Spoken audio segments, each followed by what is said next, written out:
میں صدف جنہ، میں آپ سب کے لیے لائی ہوں حضرت محمد مصطفیٰ صلی اللہ علیہ وسلم کی زندگی کے عظیم الشان تاریخی واقعات۔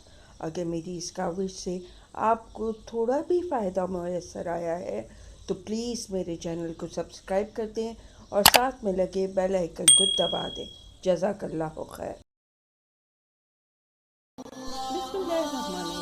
حضرت محمد مصطفیٰ صلی اللہ علیہ وسلم، حضرت اکرم صلی اللہ علیہ وسلم اس عہد یعنی خلق الفضول کو بہت پسند فرمایا کرتے تھے اور فرمایا کرتے تھے کہ میں اس عہد نامے میں شریک تھا۔ یہ عہد نامہ بنی جدعان کے مکان میں ہوا تھا۔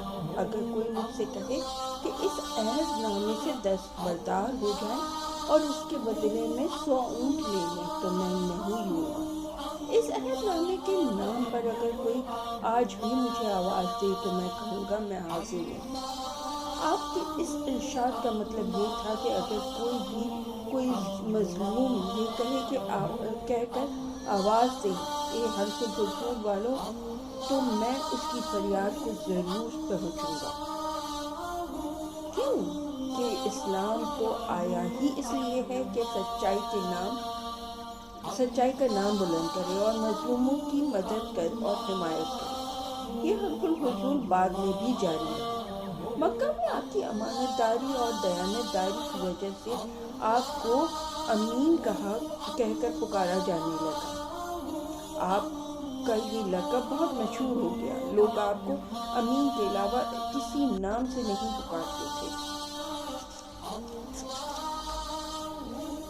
انہی دنوں میں ابو طالب نے آپ سے کہا، اے بھتیجے میں ایک بہت غریب آدمی ہوں اور قحط ساری کی وجہ سے زیادہ سخت حالات کا سامنا ہے۔ کافی عرصے سے خشک سالی کا دور چل رہا ہے۔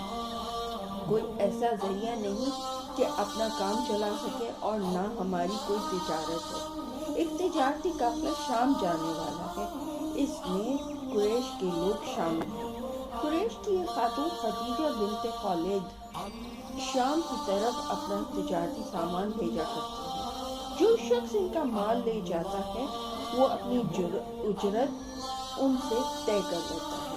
اب اگر تم ان کے پاس جاؤ اور ان کا مال لے جانے کی پیشکش کرو تو وہ ضرور اپنا مال تمہیں دے دیں گے، کیونکہ تمہاری امانت داری کی شہرت ان تک پہنچ چکی ہے۔ اگرچہ میں اس بات کو پسند نہیں کرتا کہ تم شام کے سفر پہ جاؤ، یہودی تمہارے دشمن ہیں، لیکن حالات کی وجہ سے مجبور ہوں، اس کے علاوہ کوئی چارہ بھی تو نہیں۔ یہاں تک کہہ کر ابو طالب خاموش ہو گئے۔ تب آپ نے فرمایا، ممکن ہے وہ خاتون خود میرے پاس کسی کو بھیجیں۔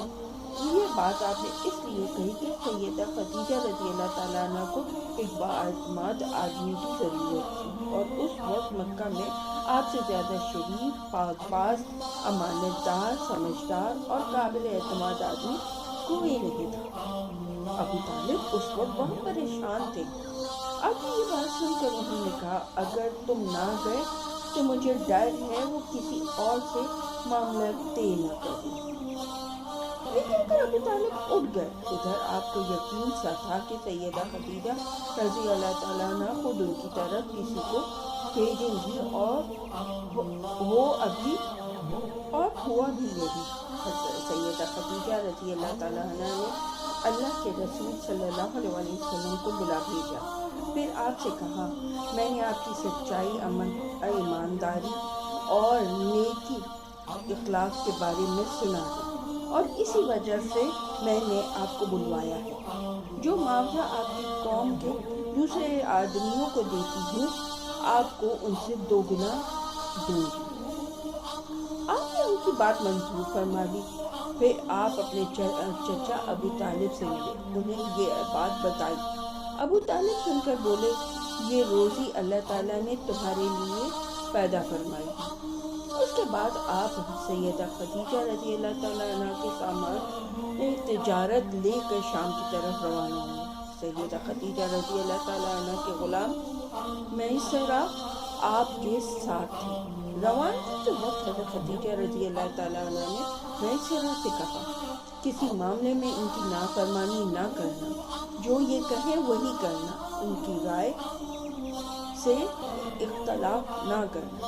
آپ کے سب چچاؤں نے قافلے والوں سے آپ کی خبر گیری رکھنے کی درخواست کی۔ اس کی وجہ یہ تھی کہ ذمہ داری کے لحاظ سے یہ آپ کا پہلا تجارتی سفر تھا، گویا آپ اس کام میں بالکل نئے تھے۔ ادھر آپ روانہ ہوئے، ادھر آپ کا معجزہ شروع ہو گیا۔ ایک بدنی نے آپ کے اوپر سایہ کر لیا، آپ کے ساتھ ساتھ چلنے لگی۔ جب آپ شام پہنچے تو بصرہ شہر کے بازار میں ایک درخت کے سائے میں اترے۔ یہ درخت ایک عیسائی راہب نستورہ کی خانقاہ کا سامنے تھا۔ اس راہب نے میسرہ کو دیکھا تو خانقاہ سے نکل آیا۔ اس وقت اس نے آپ کو دیکھا، آپ درخت کے نیچے ٹھہرے ہوئے تھے۔ آپ نے میسرہ سے پوچھا، یہ شخص کون ہے جو اس درخت کے نیچے موجود ہے؟ میسرہ نے کہا، یہ ایک قریشی شخص ہے، حرم والوں میں سے ہے۔ یہ سن کر راہب نے کہا، اس درخت کے نیچے نبی کے سوا کبھی کوئی آدمی نہیں بیٹھا۔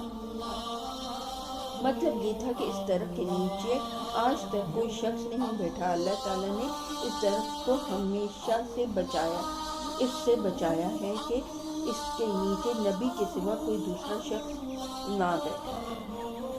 اس کے بعد اس نے میسرہ سے پوچھا، کیا ان کی آنکھوں میں سرخی ہے؟ میسرہ نے جواب دیا، ہاں بالکل ہے، اور سرخی ان کی آنکھوں میں مستقل رہتی ہے۔ اب نستورہ نے کہا، یہ وہی ہے۔ میسرہ نے حیران ہو کر اس کی طرف دیکھا اور بولا، کیا مطلب؟ یہ وہی ہے؟ کون ہے؟ یہ آخری پیغمبر ہے۔ کاش میں وہ زمانہ پا سکتا جب انہیں ظہور کا حکم ملے گا، یعنی جب انہیں نبوت ملے۔ اس کے بعد وہ چپکے سے آپ کے پاس پہنچا۔ پہلے تو اس نے آپ کے سر کو بوسہ دیا، پھر آپ کے قدموں کو بوسہ دیا اور بولا، میں آپ پر ایمان لاتا ہوں اور گواہی دیتا ہوں کہ آپ وہی ہیں جن کا ذکر اللہ تعالیٰ نے تورات میں فرمایا ہے۔ اس کے بعد نستورہ نے کہا، اے محمد، میں نے آپ میں وہ تمام نشانیاں دیکھ لی ہیں جو پرانی کتابوں میں آپ کی نبوت کی علامتوں کے طور پر درج ہے۔ صرف ایک نشانی باقی ہے، اس لیے آپ ذرا اپنے کندھے سے کپڑا ہٹا لیں۔ آپ نے اپنے شانے مبارک سے کپڑا ہٹا دیا۔ تب نستورہ نے وہاں مہر نبوت کو جگمگاتے دیکھا۔ وہ فوراً مہر نبوت کو چومنے کے لیے جھک گیا، پھر بولا، میں گواہی دیتا ہوں اللہ تعالیٰ کے سوا کوئی عبادت کے لائق نہیں، اور میں گواہی دیتا ہوں کہ آپ اللہ کے پیغمبر ہیں۔ آپ کے بارے میں حضرت عیسیٰ علیہ السلام ابن مریم علیہ السلام نے خوشخبری دی تھی۔ انہوں نے کہا تھا، میرے بعد اس درخت کے نیچے کوئی نہیں بیٹھے گا سوائے اس پیغمبر کے جو امی یعنی ان پڑھ، ہاشم عربی اور مکی یعنی مکہ کے رہنے والے ہیں، قیامت میں حوض کوثر اور شفاعت والے ہیں۔ اس واقعے کے بعد نبی کریم صلی اللہ علیہ وسلم بصرہ کے بازار تشریف لے گئے۔ وہاں آپ نے وہ مال فروخت کیا جو ساتھ لائے تھے اور کچھ چیزیں خریدی۔ اس خرید و فروخت کے دوران ایک شخص نے آپ سے کچھ جھگڑا کیا اور بولا، لات اور عزا کی قسم کھاؤ۔ آپ نے فرمایا، میں نے ان بتوں کے نام پر کبھی قسم نہیں کھائی۔ آپ کا یہ جملہ سن کر وہ چونک اٹھا۔ جزاک اللہ خیر۔ میری اس کاوش سے آپ کو کچھ بھی فائدہ میسر آیا ہے تو پلیز میرے چینل کو سبسکرائب کر دیجیے اور ساتھ میں لگے بیل آئیکن کو دبا دیجیے۔ جزاک اللہ۔